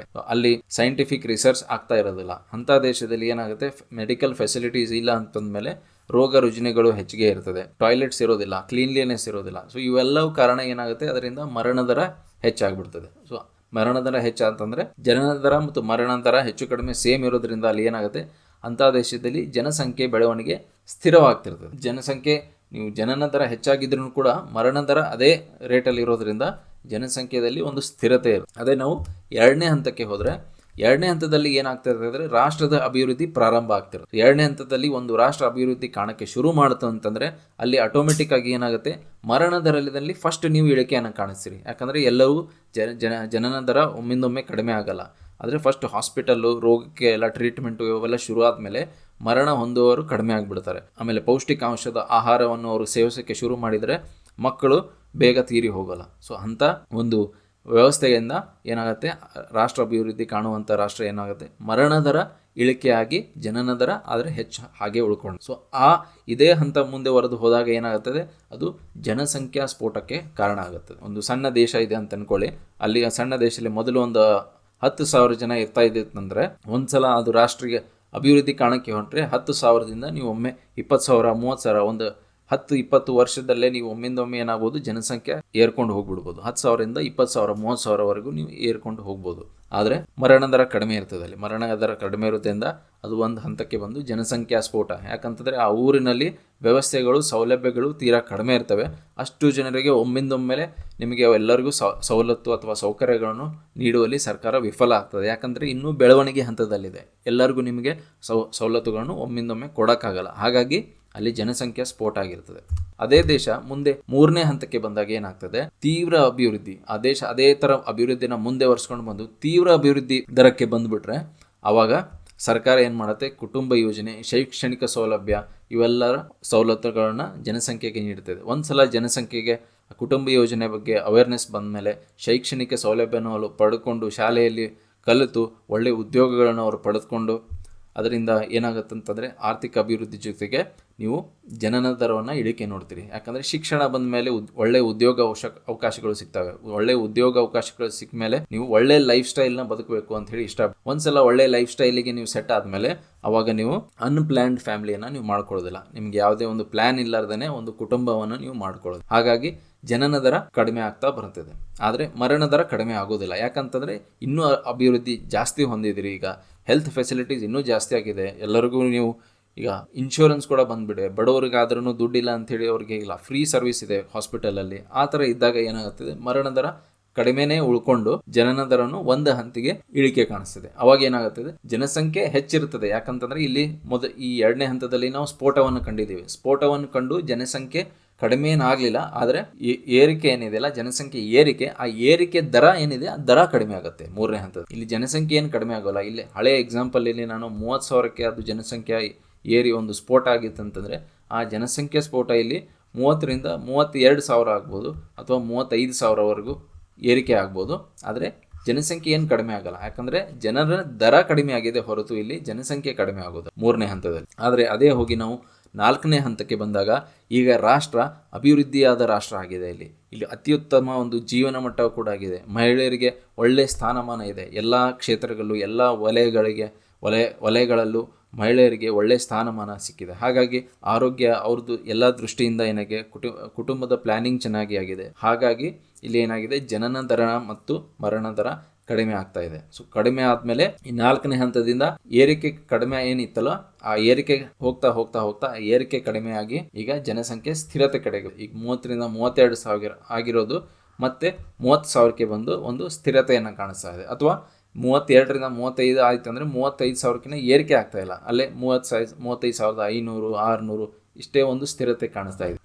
ಅದೇ ಮುಂದಿನ ಹಂತಕ್ಕೆ ಬಂದಾಗ ಇದೇ ರಾಷ್ಟ್ರ ಅಭಿವೃದ್ಧಿ ಹೊಂದಿದೆ, ಎಲ್ಲರಿಗೂ ಸೇಮ್ ಜೀವನ ಮಟ್ಟ ಎಲ್ಲ ಚೆನ್ನಾಗಿಯೇ ಇದೆ. ಇಲ್ಲಿ ಜನನ ದರ ನಿಧಾನವಾಗಿ ಹೆಚ್ಚಾಗ್ತಾ ಇದೆ, ಮತ್ತು ಮರಣ ದರ ಮತ್ತೆ ಕಡಿಮೆ ಆಗ್ತದೆ. ಜನಸಂಖ್ಯಾ ಬೆಳವಣಿಗೆ ಸ್ಥಿರ ಇದ್ದು ನಿಧಾನವಾಗಿ ಏರಿಕೆ ಆಗ್ತದೆ. ಈಗ ಏನಾಯಿತು, ಇಲ್ಲಿ ಏನಾಯಿತು, ಜನಸಂಖ್ಯೆ ಸ್ಥಿರತೆಯನ್ನು ಕಂಡಿವಿ. ಎಕ್ಸಾಂಪಲ್ ನೋಡಬೇಕಂತಂದರೆ ಈಗ ಚೈನಾ, ಅಮೆರಿಕ ಇವತ್ತೆಲ್ಲ ಏನಾಗಿದೆ, ಅದು ಜನಸಂಖ್ಯೆ ಸ್ಥಿರತೆಯನ್ನು ಕಂಡಿದೆ. ಆದರೆ ಯುರೋಪ್ನ ನೀವು ಕೆಲವೊಂದು ದೇಶಗಳನ್ನ ನೋಡಿದ್ರೆ ಅತಿಯಾಗಿ ಅಭಿವೃದ್ಧಿ ಹೊಂದಿದಂಥ ರಾಷ್ಟ್ರ. ಅಲ್ಲಿ ಎಲ್ಲ ಥರದ free education, free health facilities, ಎಲ್ಲ ಥರದ ಫ್ರೀ ವ್ಯವಸ್ಥೆ ಜನರಿಗೆ ಅವರಿಗೆ ಸಿಗ್ತಾ ಇದೆ. ಸೊ ಅಂಥ ಅತಿ ಅಭಿವೃದ್ಧಿ ಅಂತ ರಾಷ್ಟ್ರಗಳಲ್ಲಿ ನಾವು ನೋಡಿದಾಗ ಜನನ ದರ ಏನಾಗಿದೆ, ನಿಧಾನವಾಗಿದೆ. ಈ ಜಪಾನ್ ಒಂದು ಎಕ್ಸಾಂಪಲ್. ಜನನ ದರ ನಿಧಾನವಾಗಿ ಅಲ್ಲಿ ಜನಸಂಖ್ಯೆ ಏನಾಗ್ತಿದೆ, ಕ್ಷೀಣಿಸ್ತಾ ಇದೆ. ಆಗ ಸರ್ಕಾರ ಮತ್ತೆ ಬಂದು ಜನಸಂಖ್ಯೆ ಕಡಿಮೆನೂ ಆಗಬಾರ್ದು ಅಂಥೇಳಿ ಮತ್ತೆ ಪ್ರಚಾರ ಮಾಡಿ, ಇಲ್ಲ ನೀವು ಮಕ್ಕಳು ಮಾಡ್ಕೊಂಡ್ರೆ ನಾವು ಅದನ್ನು ಫೆಸಿಲಿಟೀಸ್ನ ಎಲ್ಲ ನಾವು ಪ್ರೊವೈಡ್ ಮಾಡ್ತೀವಿ. ಅವ್ರು ಹುಟ್ಟಿದ ಮೇಲೆ ಅವ್ರ ಖರ್ಚು ವೆಚ್ಚ ಏನಿದೆ, ಹಾಸ್ಪಿಟಲ್ದಿಂದ ಹಿಡಿದು ಅವ್ರ ಎಜುಕೇಷನಿಂದ ಹಿಡಿದು ಅವ್ರದ್ದು ಎಲ್ಲ ಖರ್ಚು ವೆಚ್ಚವನ್ನು ಸರ್ಕಾರವೇ ಭರಿಸ್ತೀವಿ, ಜೊತೆಗೆ ನಿಮಗೆ ತಿಂಗಳಿಗೆ ಒಂದಿಷ್ಟು ದುಡ್ಡು ಕೊಡ್ತೀವಿ ಅಂತ ಹೇಳಿ ಅವರು ಅನೌನ್ಸ್ ಮಾಡ್ತಾರೆ. ಅಂಥ ಕೆಲವೊಂದು ಪ್ರೋಗ್ರಾಮ್ಸ್ಗಳಿಂದ ಏನಾಗಿದೆ, ಸೌತ್ ಕೊರಿಯಾ ಮತ್ತು ಜಪಾನ್ ಅಂಥ ದೇಶಗಳಲ್ಲಿ ಮತ್ತೆ ಜನಸಂಖ್ಯೆ ಸಣ್ಣದಾಗಿ ಬೆಳೀತಾ ಇದೆ. ಸೊ ಜನಸಂಖ್ಯಾ ಬೆಳವಣಿಗೆ ಸ್ಥಿರ ಇದ್ದಿದ್ದು ನಿಧಾನವಾಗಿ ಏರಿಕೆ ಆಗ್ತಿದೆ. ಯಾಕಂದರೆ ಗೌರ್ಮೆಂಟ್ ಕೆಲವೊಂದು ಪ್ರೋಗ್ರಾಮ್ಸ್ ಹೊರಗೆ, ಯಾಕಂದರೆ ಅವರು ಮುಂದಿನದು ನೋಡ್ತಿರ್ತಾರೆ, ಫ್ಯೂಚರ್ ಬಗ್ಗೆ ಅವ್ರು ನೋಡಿರ್ತಾರೆ. ನಾವು ಇದೇ ಥರ ಬಿಟ್ಬಿಟ್ಟಿವಿ ಅಂತಂದರೆ ನಮ್ಮ ಜನಸಂಖ್ಯೆ ತೀರಾ ಕಡಿಮೆ ಆಗಿ ನಮ್ಮ ದೇಶವೇ ಒಂದು ದಿನ ಇಲ್ಲದೆ ಆಗಿಬಿಡ್ತದೆ. ಹಾಗಾಗಿ ನಮ್ಮ ರಾಷ್ಟ್ರವೇ ಅಳಿಸಿ ಹೋಗ್ಬಿಡ್ತದೆ ಒಂದು ಭಯದಿಂದ ಏನು ಮಾಡ್ತವೆ, ಅಭಿವೃದ್ಧಿ ರಾಷ್ಟ್ರದಲ್ಲೂ ಇದ್ರೂ ಇರೋ ಜನರಲ್ಲಿ ಅವರಿಗೆ ಮೋಟಿವೇಶನ್ ಕೊಟ್ಟು, ಇಲ್ಲ ನೀವು ಫ್ಯಾಮ್ಲಿ ಮುಂದುವರ್ಸ್ಕೊಂಡು ಹೋಗಿ, ನಿಮಗೆ ಏನೇನು ಸೌಕರ್ಯ ಬೇಕು, ಸವಲತ್ತುಗಳು ಬೇಕು ನೀವು. ಯಾಕಂತಂದರೆ ಒಂದು ಸಲ ಅಭಿವೃದ್ಧಿ ಹೊಂದಿದ ಮೇಲೆ, ಒಂದು ಕುಟುಂಬ ಅಭಿವೃದ್ಧಿ ಹೊಂದಿದ ಮೇಲೆ ಅವರೇನು ಯೋಚನೆ ಮಾಡ್ತಾರೆ ಅಂತಂದರೆ, ಇರೋ ಮಕ್ಕಳಿಗೆ ನಾವು ಎಲ್ಲ ಚೆನ್ನಾಗಿ ಸವಲತ್ತುಗಳನ್ನ ಕೊಡೋಣ, ನಾವು ಇನ್ನು ಫ್ಯಾಮ್ಲಿ ದೊಡ್ಡದಾಗಿ ಮಾಡೋದು ಬೇಡ ಅಂತ ಹೇಳಿ ಅಲ್ಲಿಗೆ ನಿಲ್ಲಿಸ್ಬಿಡ್ತಾರೆ. ಆದರೆ ಅಂಥ ಟೈಮಲ್ಲಿ ಸರ್ಕಾರ ಬಂದು ಏನು ಹೇಳ್ತದೆ, ಇಲ್ಲ ನೀವು ಮುಂದುವರ್ಸ್ಕೊಂಡು ಹೋಗಿ, ಮುಂದಿನ ಏನೇ ಖರ್ಚು ವೆಚ್ಚ ಬಂದ್ರೂ ಅವ್ರದ್ದು ಎಜುಕೇಷನ್, ಅವ್ರಿಗೆ ಹೆಲ್ತು, ಆ ಥರ ಏನೇ ರೆಸ್ಪಾನ್ಸಿಬಿಲಿಟೀಸ್ ಇದ್ದರೂ ಆ ಜವಾಬ್ದಾರಿಯನ್ನು ರಾಷ್ಟ್ರವೇ ಹೊರುತ್ತದೆ. ಅದ್ರ ಜೊತೆಗೆ ನಿಮಗೆ ಎಕ್ಸ್ಟ್ರಾ ಇನ್ಸೆಂಟಿವ್ ಆಗಿ ನಿಮ್ಮ ಅಕೌಂಟಿಗೆ ನಾವು ದುಡ್ಡನ್ನು ಕೂಡ ಕೊಡ್ತೀವಿ ಅಂಥೇಳಿ ಕೆಲವೊಂದು ಪ್ರೋಗ್ರಾಮ್ಸ್ನ ಸೌತ್ ಕೊರಿಯಾ, ಜಪಾನ್ ಅಂಥ ರಾಷ್ಟ್ರಗಳು ಆಲ್ರೆಡಿ ಮಾಡ್ಕೊಂಡಿದ್ದಾವೆ. ಆಮೇಲೆ ಯುರೋಪಿನ ಕೆಲವೊಂದು ದೇಶಗಳು ಇದನ್ನು ಆಲ್ರೆಡಿ ಮಾಡ್ಕೊಂಡಿದ್ದಾವೆ. ಹಾಗಾಗಿ ಅಲ್ಲಿ ಬೆಳವಣಿಗೆ ಮತ್ತೆ ನಿಧಾನವಾಗಿ ಏರಿಕೆಯನ್ನು ಕಾಣಿಸ್ತಾ ಇದೆ. ಅದೇ 4ನೇ ಹಂತದಲ್ಲಿ ನೋಡಿದಾಗ ಬೆಳವಣಿಗೆಯನ್ನು ನಾವು ರೀಚ್ ಆಗಿದ್ವಿ, ಎಲ್ಲರಿಗೂ ಸ್ಥಾನಮಾನ ಇತ್ತು. ಇಲ್ಲಿ ಗೌರ್ಮೆಂಟ್ ಯಾವುದೇ ಥರದ ಪ್ರೋಗ್ರಾಮ್ಸನ್ನು ತಂದಿದ್ದಿಲ್ಲ. ಆವಾಗ ಏನಾಯಿತು, ಒಂದು ಸ್ಥಿರತೆ ಕಂಡಿತು. ಆ ಸ್ಥಿರತೆ ನಮಗೆ ಒಳ್ಳೆಯದು. ಆದರೆ ಒಂದ್ಸಲ ಜನಸಂಖ್ಯೆ ಹೊಸ ಹುಟ್ಟಲಿಲ್ಲ ಅಂತಂದರೆ ನಾಳೆ ನಿಮ್ಮ ಫ್ಯಾಕ್ಟ್ರೀಸಲ್ಲಿ ಉದ್ಯೋಗ ಮಾಡೋರು ಯಾರು? ಆ ಫ್ಯಾಕ್ಟ್ರಿ ನಡೆಸ್ಕೊಂಡು ಹೋಗೋಕ್ಕೆ ಎಂಪ್ಲಾಯೀಸ್ ಬೇಕಲ್ಲ, ಅಲ್ಲಿ ಉದ್ಯೋಗಿಗಳು ಬೇಕು. ಆ ಉದ್ಯೋಗಿಗಳು ಕಡಿಮೆ ಆಗ್ತಾ ಹೋದರೆ ನೀವು ಮತ್ತೆ ಹೊರಗಡೆಯಿಂದ ತರಬೇಕಾಗತ್ತೆ, ಬೇರೆ ಜನರನ್ನು ತರಬೇಕಾಗತ್ತೆ. ಸೊ ಅದು ನಿಮ್ಮ ರಾಷ್ಟ್ರವನ್ನು ಅಳಿಸಿ ಹಾಕ್ಬಿಡುತ್ತೆ, ಒಂದು ಹಂತಕ್ಕೆ ಹೋಗಿ ನಿಮ್ಮ ಐಡೆಂಟಿಟಿಯನ್ನು ಕಿತ್ಕೊಂಡು ಹೋಗ್ಬಿಡುತ್ತೆ. ಯಾಕಂದರೆ ಬೇರೆಯವ್ರು ಬಂದುಬಿಟ್ರೆ ಅವ್ರ ಐಡೆಂಟಿಟಿ, ಹೊಸ ಭಾಷೆ, ಹೊಸ ಕಲ್ಚರ್ನ ಅವ್ರು ತಗೊಂಡು ಬಂದುಬಿಡ್ತಾರೆ. ಹಾಗಾಗಿ ದೇಶಗಳು ಏನು ಮಾಡ್ತವೆ, ರಾಷ್ಟ್ರಗಳು ಏನು ಮಾಡ್ತವೆ ಅಂತಂದರೆ ಒಂದಿಷ್ಟು ಹೊರಗಡೆಯಿಂದನೂ ತರ್ತಾರೆ, ಆಮೇಲೆ ಅಲ್ಲಿರೋ ಲೋಕಲ್ ಜನರಿಗೂ ಕೂಡ ಮೋಟಿವೇಶನ್ ಮತ್ತು ಸಪೋರ್ಟನ್ನು ಎಲ್ಲ ಕೊಟ್ಟು ಮತ್ತೆ ಜನಸಂಖ್ಯೆಯನ್ನು ಬೆಳೆಸುವತ್ತ ನೋಡ್ತವೆ. ಸೊ ವಿಶ್ವ ಜನಸಂಖ್ಯಾ ಬೆಳವಣಿಗೆಯ ಕೆಲವೊಂದು ಅಂಕಿಅಂಶಗಳನ್ನು ನೋಡೋಣ. ಪ್ರಪಂಚದಲ್ಲಿ ಒಟ್ಟು ಜನಸಂಖ್ಯೆ 1803ರಲ್ಲಿ 1 ಬಿಲಿಯನ್ ಇತ್ತು. ಕ್ವಶನಲ್ಲೂ ಕೂಡ ನೀವು ನೋಡ್ಬೋದು 1 ಬಿಲಿಯನ್ ಯಾವ ವರ್ಷದಲ್ಲಿ ಇತ್ತು ಅಂತಂದರೆ, ಪ್ರಪಂಚದಲ್ಲಿ 1 ಬಿಲಿಯನ್ ಪಾಪ್ಯುಲೇಷನ್ 1803ರಲ್ಲಿ. 1927ರ ವೇಳೆಗೆ ಅಂದರೆ ಸುಮಾರು 230 ವರ್ಷ, ಎಕ್ಸಾಕ್ಟ್ಲಿ 230 ವರ್ಷ ಆದಮೇಲೆ ಅದು 2 ಬಿಲಿಯನ್ಗೆ ಹೆಚ್ಚಾಯಿತು. ಆಯಿತಾ. ನೀವು ಮಾಲ್ತಾಸ್ ಥಿಯರಿ ಪ್ರಕಾರ ನೀವು ನೋಡಿರ್ತೀರ, 25 ವರ್ಷಕ್ಕೆ ಪಾಪ್ಯುಲೇಷನ್ ಆಗುತ್ತೆ, ದ್ವಿಗುಣ ಆಗುತ್ತೆ. ಆದರೆ ಇಲ್ಲಿ 230 ವರ್ಷ ಆಗಿದ್ದು ದ್ವಿಗುಣ ಆಯಿತು. ಯಾಕಂತಂದರೆ ಅವಾಗ ನಾನು ಆಗಲೇ ಹೇಳ್ದಂಗೆ ಹೆಲ್ತ್ ಫೆಸಿಲಿಟೀಸ್ ಸರಿ ಇರಲಿಲ್ಲ. ಯಾಕಂದರೆ ಇನ್ನೂ ನಾವು 18ನೇ ಶತಮಾನ 19ನೇ ಶತಮಾನದಲ್ಲಿ ಇರೋದ್ರಿಂದ ಅವಾಗ ಇನ್ನೂ ಹೊಸ ಟೆಕ್ನಾಲಜಿ ಆಗಲಿ, ಇಂಥ ಬಹಳಷ್ಟು ರೋಗಗಳಿಗೆ ವ್ಯಾಕ್ಸಿನ್ಸ್ ಆಗಿ, ಮೆಡಿಸಿನ್ಸ್ ಆಗಿ ಇನ್ನೂ ಬಂದಿರಲಿಲ್ಲ. ಹಾಗಾಗಿ ಮರಣ ದರವು ಕೂಡ ಬಹಳ ಹೆಚ್ಚಾಗಿತ್ತು. ಹಾಗಾಗಿ ಪಾಪ್ಯುಲೇಷನ್ ಹೆಚ್ಚು ಕಡಿಮೆ ಆಗಿ ಅದು 2 ಬಿಲಿಯನ್ ತಲುಪೋಷ್ಟಕ್ಕೆ 1927 ಅಂದರೆ 230 ವರ್ಷ ಟೈಮ್ ತಗೊಳ್ಳಿ. ಸೊ ಇಲ್ಲೇ ನೋಡಿ, ಮೊದಲ ಹಂತ, ಎರಡನೇ ಹಂತದಲ್ಲಿ. ಸೊ ಅದೇ ಹೋಗ್ತಾ 27ರಿಂದ 59 ಅಂದರೆ ಸರಿ ಸುಮಾರು ಒಂದು 33 ವರ್ಷ ಹೆಚ್ಚು ಕಡಿಮೆ. 33 ವರ್ಷದಲ್ಲಿ ಪಾಪ್ಯುಲೇಷನ್ ಏನಾಯಿತು, ಮತ್ತೆ ಇನ್ನೊಂದು ಬಿಲಿಯನ್ ಆ್ಯಡ್ ಆಯಿತು. ಬರೀ 33 ವರ್ಷ, 230 ವರ್ಷದಲ್ಲಿ 1 ಬಿಲಿಯನ್ ಆ್ಯಡ್ ಆಗ್ತಂದರೆ ಬರೀ 30 ವರ್ಷದಲ್ಲಿ 3 ಬಿಲಿಯನ್ ಆ್ಯಡ್ ಆಯಿತು. ಯಾಕಂತಂದರೆ ಇಷ್ಟೊತ್ತಿಗೆ ಬಹಳಷ್ಟು ವ್ಯಾಕ್ಸಿನ್ಸ್ ಅದು ಎಲ್ಲ ಬಂದ್ಬಿಟ್ಟಿತ್ತು. ಪ್ಲೇಗ್ ಅಂತ ದೊಡ್ಡ ರೋಗಗಳು ಎಲ್ಲ ಮುಗಿದು ಹೋಗ್ಬಿಟ್ಟಿದ್ದು. ಆಮೇಲೆ 59 ಅನ್ನೋಷ್ಟರಲ್ಲೇ ವಿಶ್ವಯುದ್ಧ 1, ವಿಶ್ವಯುದ್ಧ 2 ಎಲ್ಲವೂ ಮುಗಿದು ಹೋಗ್ಬಿಟ್ಟಿದ್ದು. ಹಾಗಾಗಿ ಅಲ್ಲಿ ಮರಣ ದರ ಕಡಿಮೆ ಇರೋದ್ರಿಂದ ಮತ್ತೆ ಅದು ಬೇಗ ಜನಸಂಖ್ಯೆ ಏರಿಕೆ ಆಯಿತು. ಮತ್ತೆ ನೋಡಿ, ಇನ್ನೊಂದು 25 ವರ್ಷಕ್ಕೆ ನಾವು ನೋಡೋದಾತಂದ್ರೆ ಇಲ್ಲಿ 4 ಬಿಲಿಯನ್ ಆಗಿದೆ. ಸೊ 27ರಿಂದ 77ವರೆಗೆ ಅಂದರೆ 43-45 ವರ್ಷ ಹೆಚ್ಚು ಕಡಿಮೆ 47 ವರ್ಷಕ್ಕೆ ಪಾಪ್ಯುಲೇಷನ್ ಡಬಲ್ ಆಯಿತು. ಯಾಕಂದ್ರೆ ಇಲ್ಲಿ 2 ವಿಶ್ವಯುದ್ಧವನ್ನ ನಮ್ಮ ಭಾರತ ಅಲ್ಲ, ನಮ್ಮ ಜಗತ್ತು ನೋಡಿತು. ವಿಶ್ವಯುದ್ಧ 1, ಓಕೆ, ಆಮೇಲೆ ವರ್ಲ್ಡ್ ವಾರ್ 2. ಸೊ ವಿಶ್ವಯುದ್ಧ 1, ವಿಶ್ವಯುದ್ಧ 2. ಇಲ್ಲಿ ಇವು 2 ಯುದ್ಧದಲ್ಲಿ ಸುಮಾರು ಜೀವ ಹಾನಿ ಆಗಿರುತ್ತೆ. ಹಾಗಾಗಿ ಮತ್ತೆ ಮರಣ ದರ ಹೆಚ್ಚಿರುವುದರಿಂದ ಇಲ್ಲಿ ಫೆಸಿಲಿಟೀಸ್ ಕೂಡ ಬಂದಿದೆ, ಅದರ ಜೊತೆಗೆ ಮರಣ ದರ ಕೂಡ ಹೆಚ್ಚಿರುವುದರಿಂದ ಇಲ್ಲಿ 50 ವರ್ಷ ಟೈಮ್ ತಗೊಳುತ್ತೆ 4 ಬಿಲಿಯನ್ ಆಗುತ್ತೆ. 5ನೇ ಬಿಲಿಯನ್, ಈಗ ನಾವು ವಿಡಿಯೋ ಸ್ಟಾರ್ಟಿಂಗಲ್ಲಿ ನಾನು ಹೇಳಿದೆ 5ನೇ ಬಿಲಿಯನ್ ಮಗು ಯಾವ ದೇಶದಲ್ಲಿ ಹುಟ್ಟಿತು ಅಂಥೇಳಿ. ಇದೊಂದು ಸ್ವಾರಸ್ಯಕರವಾದ ವಿಚಾರ. 5ನೇ ಬಿಲಿಯನ್ ಮಗು 1987 ಜುಲೈ 11ರಂದು ಯುಗೋಸ್ಲಾವಿಯಾ ಅನ್ನೋ ಒಂದು ದೇಶದಲ್ಲಿ ಹುಟ್ಟಿತು. ಜುಲೈ 11ರಂದು ಅದಕ್ಕೆ ನಾವು ವಿಶ್ವ ಜನಸಂಖ್ಯಾ ದಿನ ಅಂಥೇಳಿ ಘೋಷಣೆ ಮಾಡಿದ್ರು ಅವಾಗ. ಸೊ ವಿಶ್ವ ಜನಸಂಖ್ಯೆ 1999 ಅಕ್ಟೋಬರ್ 12ಕ್ಕೆ 6 ಬಿಲಿಯನ್ಗೆ ತಲುಪಿತು. ಸೊ 4 ಬಿಲಿಯನ್ದಿಂದ ಮತ್ತೆ ಒಂದು 25 ವರ್ಷಕ್ಕೆ 2 ಬಿಲಿಯನ್ ಆ್ಯಡ್ ಆಯಿತು. ಅಲ್ಲಿ ಅಕ್ಟೋಬರ್ 31, 2011ಕ್ಕೆ 7 ಬಿಲಿಯನ್ಗೆ ಜನಸಂಖ್ಯೆ, ಜಗತ್ತಿನ ಜನಸಂಖ್ಯೆ 7 ಬಿಲಿಯನ್ಗೆ ತಲುಪಿ. ಆಮೇಲೆ ಲೇಟೆಸ್ಟ್ ಡೇಟಾ ಪ್ರಕಾರ ನವೆಂಬರ್ 15, 2022ಕ್ಕೆ ವಿಶ್ವ ಜನಸಂಖ್ಯೆ 8 ಬಿಲಿಯನ್ಗೆ ತಲುಪಿತು. ಅಂದರೆ 77ರಿಂದ 2022 ಅಂದರೆ ಹೆಚ್ಚು ಕಡಿಮೆ 47-48 ವರ್ಷಕ್ಕೆ ಮತ್ತೆ ಪಾಪ್ಯುಲೇಷನ್ ಡಬಲ್ ಆಯಿತು. ಸೊ ಮರಣ ದರ ಇರುತ್ತದಲ್ಲ, ಮರಣ ದರ ಇಲ್ಲದೆ ಇತ್ತಂತಂದರೆ ಪಾಪ್ಯುಲೇಷನ್ 25 ವರ್ಷಕ್ಕೊಮ್ಮೆ ನಿಮಗೆ ಡಬಲ್ ಆಗ್ತಿತ್ತು. ಆದರೆ ಮರಣ ದರವನ್ನು ಸೇರಿಸ್ಕೊಂಡ್ರೆ ಆಮೇಲೆ ಈಗಿನ ಒಂದು ಫೆಸಿಲಿಟೀಸ್ನೆಲ್ಲ ನೋಡಿದರೆ ಈ ಪಾಪ್ಯುಲೇಷನ್ ಡಬಲ್ ಆಗೋಕ್ಕೆ ಸುಮಾರು 47 ವರ್ಷ ಆಯಿತು. ಸೊ ಜನಸಂಖ್ಯಾ ಪಿರಮಿಡ್ ಅಂತ ಹೇಳಿ ಒಂದು ಕಾನ್ಸೆಪ್ಟ್ ಇದೆ. ಸೊ ಈ ಜನಸಂಖ್ಯಾ ಪಿರಮಿಡ್ ಯಾಕೆ ಮಾಡ್ತಾರೆ ಅಂತಂದ್ರೆ, ಇದರಲ್ಲಿ ನಾವು ವಯಸ್ಸು ಮತ್ತೆ ಲಿಂಗದ ವಿಚಾರದಲ್ಲಿ ದೇಶ, ಒಂದು ರಾಷ್ಟ್ರದ ಜನಸಂಖ್ಯೆನ ಬೇರೆ ಬೇರೆ ತರ ನಾವು ಅನಲೈಸ್ ಮಾಡಬಹುದು. ಆ ಕಾನ್ಸೆಪ್ಟ್ ಏನು ಅಂತ ಹೇಳಿ ಇಲ್ಲಿ ಅರ್ಥ ಮಾಡಬಹುದು. ಈ ವಯೋಮಾನದ ಪಿರಮಿಡ್ ಅಂತಲೂ ಕೂಡ ನಾವು ಈ ಜನಸಂಖ್ಯಾ ಪಿರಮಿಡ್ ಅಥವಾ ಪಾಪ್ಯುಲೇಷನ್ ಪಿರಮಿಡ್ ಇಂಗ್ಲಿಷ್ ಅಲ್ಲಿ ಇದಕ್ಕೆ ನಾವು ಕರಿತೀವಿ. ಜನಸಂಖ್ಯೆ ವಯೋಮಾನ ಹಂಚಿಕೆಯನ್ನು ಸೂಚಿಸ್ತದೆ.